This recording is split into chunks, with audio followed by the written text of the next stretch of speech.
Mukunda abantu wetwe, mukunda abantu wetwe, Yezere washona mamura mutu, Yezere mupenda watu.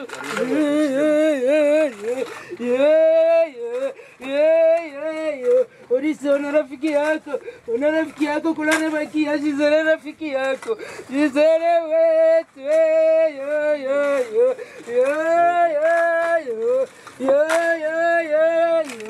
mtoto yangu mie mukunda wanu wetwe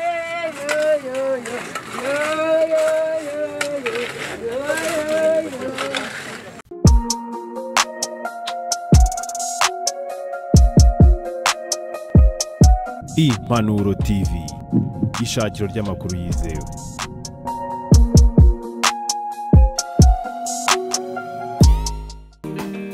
Sinzongera kubabara, yewe wasiwe, ijuru ntabwo uzibukwa.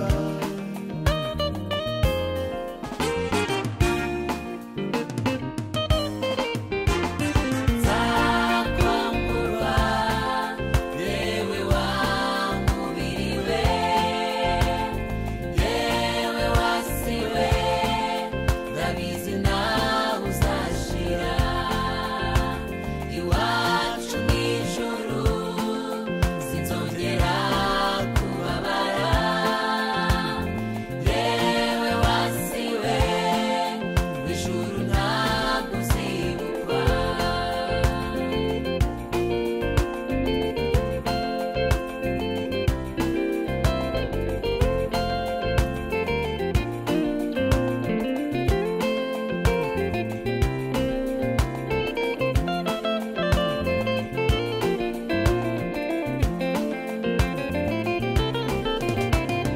Yewe ubabaye, ukaba ugowe n'isi, ihangane komera, hari aho tuzaruhukira. Uyu mubiri nudushuke uzabora, dukorera isi nk'abazayivamo, dukorera ijuru nk'abazaritaha. ukuri Imana twizeye kandi kumwe natwe, ukomeze gukomeza imiryango, ukomeze gukomeza itorero, kuko nta wundi wo kuduhumuriza uretse wowe wenyine kandi urashoboye. Urakoze kubikoze mu kibazo Yesu, amen. Reka turirimbe indirimbo ivuga ngo ibyo Imana ikora biratangaza kandi ntawamenya uko biri. Imirimo y'Imana iratangaje ntawayi. Hari ibyo nkwiriye gukora, hari kwibishaka, hari ibyo nkwiriye, ibyo wamfitiye, mbona kugira ngo nzagere mw'ijuru, mbona kugira ngo nzagere, kandi mu kweriya yasobanukirwa byose, mfite ibyiringiro bifite ubugingo, mfite umugabane w'ijuru, mfite ibyiringiro bifite ubugingo, mfite umugabane w'ijuru. Ndagira ngo nubwo abandi barimo baza, reka dusenge Imana kugira ngo twakire umushumba w'ururembo ne kutuyobora mu ijambo ry'Imana kandi turihangana n'akanya gato. Mana yacu turagushimira, tugushimiye imirimo yawe itangaje kandi ikomeye. Imanza zawe nizo gukiranuka n'ukuri, ninde utakubaha? Abantu bose bazaza aho uri. Umugaragu wawe agiye gukomeza uyu muhango, udufashe uduhe ibihe byiza uko twatangiye kandi dusoze neza ku bwa Yesu, amen.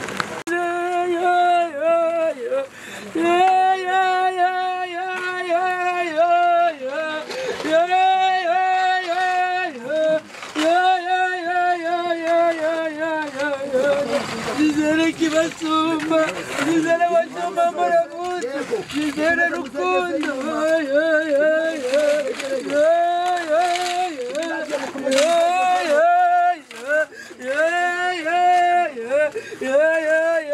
Mukunda abantu wetwe, mukunda abantu wetwe, nizere washona mamura mutu, nizere mupenda watu.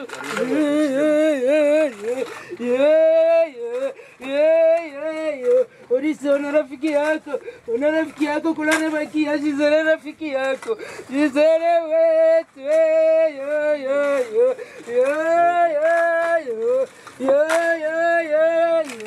Mtoto yangu mie, mukunda wanu wetu,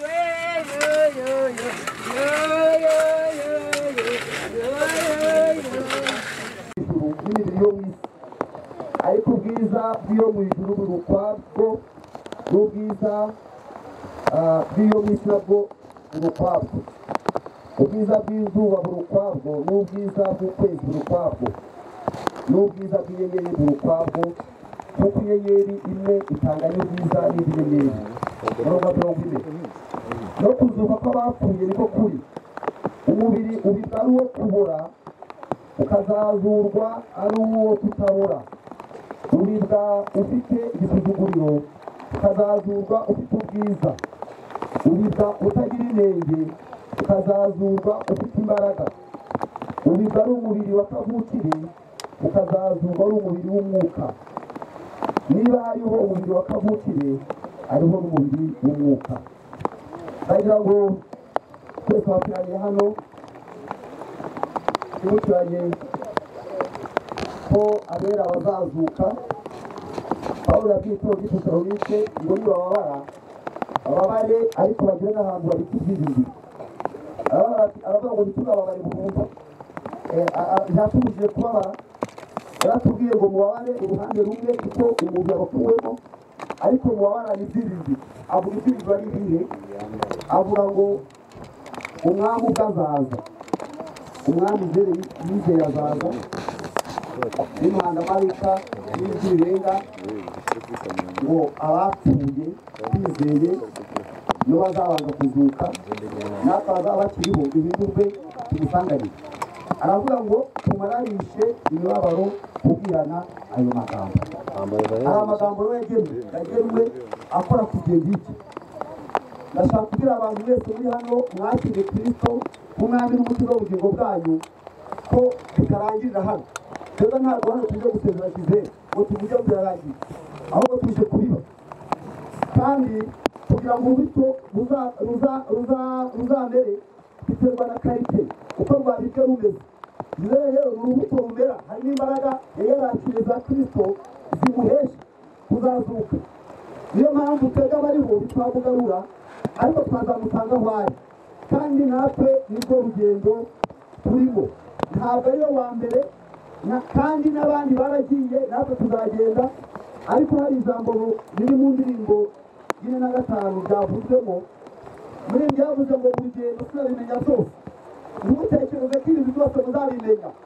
Niyo wagira gute, niyo waba wereka iki, hari ibyo utamenya, niyo ubibwiwe ntabwo ubyumva. Aravuga ngo urugendo turabimenya byose. Aravuga ngo ariko nzi ko nzabimenya. Aravuga ngo ntarabimenya.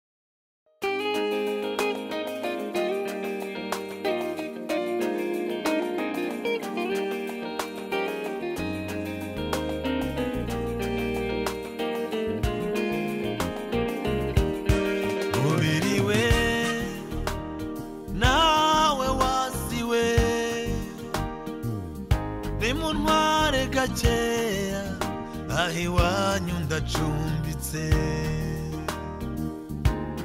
mubiri we ndabizi nzakwamburwa wishuka wavuye mu gitaka ni nacyo uzasubiramo nzakwamburwa yewe wa mubiri we nawe wasiwe ndabizi nawe uzashira iwacu mu ijuru sinzongera kubabara yewe wasiwe mu ijuru ntabwo uzibukwa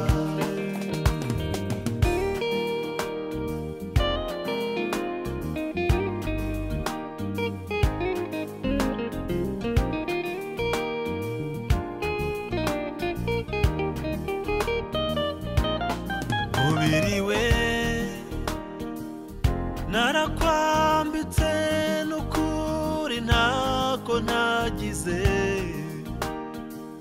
ariko wanze kunyurwa narakugaburiye naragusize nakuraje heza ngira ngo wenda wanyurwa ariko wanze kunyurwa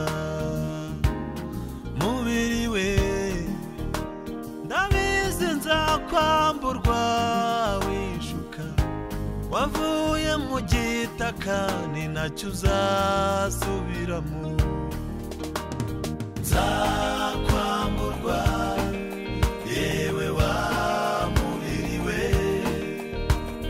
nawe wasiwe ndabizi nawe uzashira iwacu mu ijuru ko ahangaha uyu mubiri ni urubuto Gisele yizeye Imana ndibutse ko atapfuye ndashaka ko abantu bose muri hano iyo nivugo y'ino mu isi Gisele ni muzima kandi ibimenyetso birahari yari yarakiriye ubuzima muri we abari hano mwese tubabara igice ntitwemeye kubabara umubabaro wo kuduhitana ahubwo twemeye kubabara umubabaro wo kumutekereza no kumwigiraho ibyo baramukoresheje uyu mubiri rero twabonye tuwubiga n'umubiri w'igisuzuguriro ujya mu butaka ariko uzazukana ubwiza uzazukana undi mubiri w'icyubahiro niyo mpamvu umunsi w'umuzuko tuzabona abera bazuka ndetse na Gisele nawe arimo Imana ibaha umugisha reka rero twakire n'umuryango uko papa we umutware we mukomeze mwibuke ko hari ibyiringiro Gisele muzamuyoberwa ntabwo muzamuyoberwa mu ijuru muzamubona amaso ku maso adafite umubiri upfa muzana izo ndabyo kugira ngo bakoreho tumusezere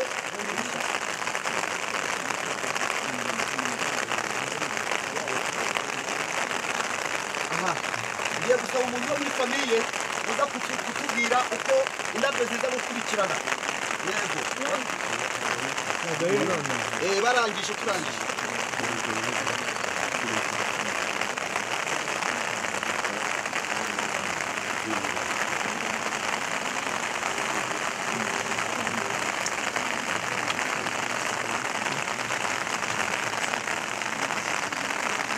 mwatureho tuzamubona amaso ku maso kuko ni muzima Gisele ni muzima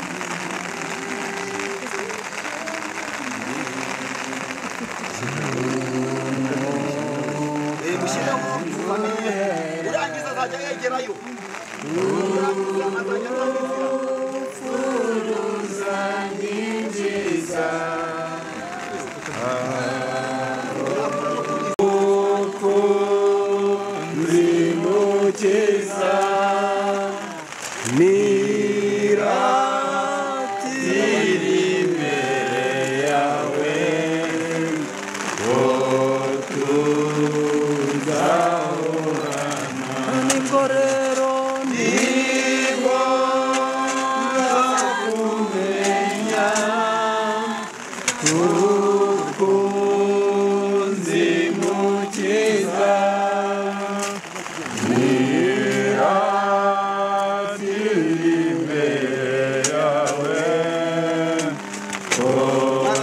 Thank you.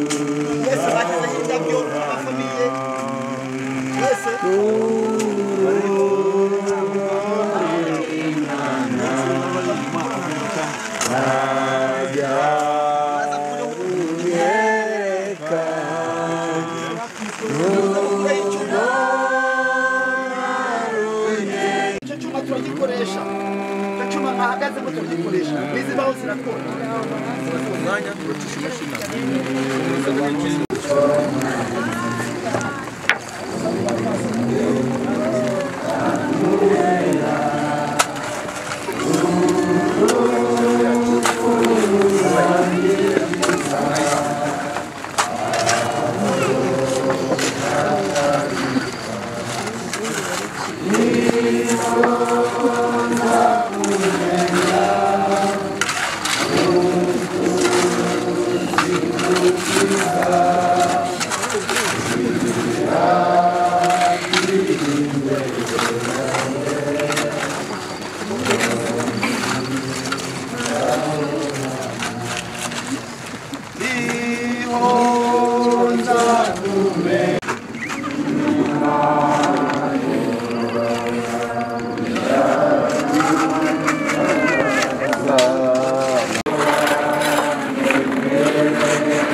Impanuro TV, ishakiro ry'amakuru yizewe.